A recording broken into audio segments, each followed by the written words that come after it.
proses anggota DPR naik hampir 2 kali lipat menjadi Kenaikan tunjangan anggota DPR. Jumlah juga adanya informasi kenaikan gaji anggota Dewan. Meski informasi ini Besarnya kenaikan tunjangan bagi anggota DPR RI kini ramai menuai sorotan publik. Halo semuanya, perkenalkan nama saya Suci Fadila dengan nomor NIM 202401112406. Saya berasal dari Prodi Manajemen Pendidikan, Fakultas Keguruan dan Ilmu Pendidikan. Pada video ini saya akan menjelaskan ringkasan laporan dengan judul Demonstrasi terkait tunjangan besar anggota DPR. Konflik ini bermula pada Agustus sampai September tahun 2025 ketika muncul kebijakan kenaikan tunjangan anggota DPR. Kenaikan ini cukup besar, yaitu lebih dari 104 juta rupiah per bulan dan sudah termasuk tunjangan rumah sebanyak 50 juta rupiah. Kenaikan ini memicu reaksi keras dari masyarakat karena terjadi di saat kondisi ekonominya sedang sulit, di mana banyak orang mengalami PHK, pajak naik, harga kebutuhan pokok meningkat, dan fasilitas negara yang sedang efisiensi anggaran. Kondisi inilah yang membuat masyarakat merasa keputusan tersebut tidak adil dan bersifat sensitif terhadap keadaan rakyat. Demonstrasi terjadi di berbagai kota besar. Dalam demonstrasi itu, masyarakat yang terdiri dari mahasiswa, buruh, pelajar, aktivis, dan masyarakat umum menyampaikan protes mereka kepada DPR. Konflik ini termasuk vertikal, yaitu konflik antara rakyat sebagai pihak bawah dan DPR sebagai pihak yang berkuasa. Selain itu, di sini kepolisian terlibat sebagai pihak keamanan yang bertindak sebagai mediator ketika situasi semakin memanas. Nah, jika dilihat dari sudut pandang teori manajemen konflik, masalah ini tidak hanya soal tunjangan, tetapi ada kebutuhan dasar masyarakat yang tidak terpenuhi, seperti kebutuhan akan keadilan, transparansi, dan pengakuan.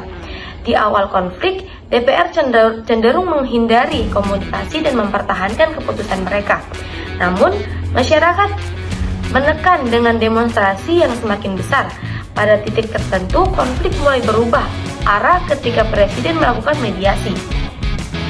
Melalui proses mediasi dan tekanan publik, akhirnya DPR mengambil beberapa keputusan penting.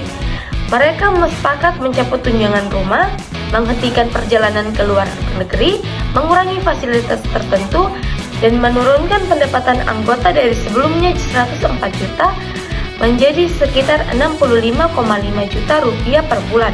Keputusan ini menjadi tanda bahwa suara masyarakat didengar dan kebijakan bisa berubah jika ada partisipasi publik yang kuat. Dari kasus ini, ada beberapa pelajaran yang bisa kita ambil. Pertama, demokrasi memberi ruang bagi masyarakat untuk menyampaikan pendapat dan mengontrol kebijakan negara. Kedua, komunikasi yang tertutup dan keputusan yang tidak transparan bisa memicu konflik besar. Ketiga, konflik tidak selalu berakhir buruk. Konflik bisa menjadi jalan menuju perubahan yang lebih baik dari sebelumnya. Baik, mungkin sebagai penutup, kasus demonstrasi ini menjadi contoh penting dalam mempelajari manajemen konflik, di mana dengan kita memahami penyebab, proses, dan penyelesaian, kita bisa melihat bahwa konflik dapat dikelola, diselesaikan, bahkan menghasilkan perubahan positif jika ditangani dengan dialog, transparansi, dan keterbukaan. Terima kasih sudah menyimak dan semoga penjelasan ini bermanfaat. Maaf jika banyak kurang dan lebihnya. Wabillahi taufiq wal hidayah. Wassalamualaikum warahmatullahi wabarakatuh. Dadah semuanya.